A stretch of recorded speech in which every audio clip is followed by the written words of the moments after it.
여러분, 제 SNS에서 15,000명 조회수로 화제가 된 글이 있습니다.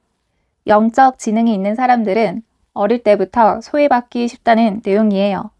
남들과 다른 감수성 때문에 고독하지만 그 과정을 견디면 타인을 깊이 이해하고 온전함을 느끼게 된다는 이야기죠.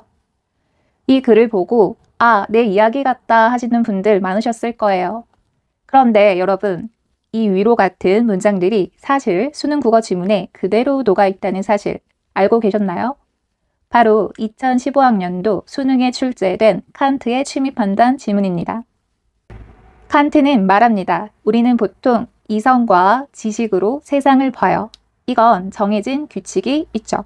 하지만 미적 감수성, 즉 영적인 결이 다른 사람들은 규칙의 밖을 보게 됩니다. 지문에서는 이걸 개념으로부터의 자유라고 표현을 해요.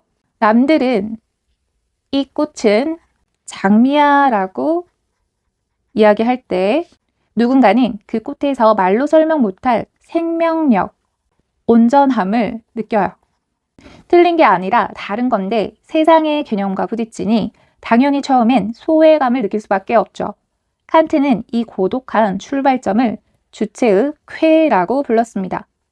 그런데 스레드 글의 반전이 뭐죠? 결국 다양한 인간들을 이해하게 된다는 거예요. 칸트도 똑같은 말을 합니다. 내가 느낀 그 특별한 감정이 나만의 착각이 아니라 사실은 모든 인간이 마음속 깊은 곳에 가진 공통감을 건드린다는 거죠. 내가 깊게 고독해 본 사람이기에 타인의 말 못할 슬픔이나 기쁨을 주관적이지만 보편적으로 공감할 수 있게 되는 겁니다. 수능 지문은 이걸 주관적 보편성이라는 멋진 단어로 설명해요. 결국 나의 소외는 타인과 연결되기 위한 준비 과정이었던 셈이죠. 지문의 마지막 문장을 보세요. 칸트는 미적 감수성을 통해 우리가 지향하는 것이 총체적인 자기이해라고 말합니다. 지식만 있는 반쪽짜리 인간이 아니라 감수성과 영성까지 통합이 된 온전한 나를 만나는 거죠. 스레이드 글 끝부분에 이제 본인들 시대에요. 온전함을 느껴요 라는 말이 나오죠. 칸트식으로 해석을 하면 이제 여러분의 그 예민한 감수성이 세상과 소통할 준비가 되었다는 뜻입니다. 윗글에 대한 이해로 가장 적절한 것은 칸트는 미적 감수성의 원리에 대해서 인간의 총체적 자기이해가 기여한다고 이야기를 합니다. 이 지문에서 그대로 이야기가 나오고 저는 이걸 온전함이라고 이야기를 했죠. 바로 29번으로 넘어가 볼게요. 적절하지 않은 것. 규정은 취미 판단을 가능하게 한다. 아니죠. 규정적 판단의 객관적 보편성과 주관적 보편성은 다르다. 여기서 주관적 보편성은 취미 판단이므로 서로 같지 않다라고 이야기를 할 수가 있겠고요.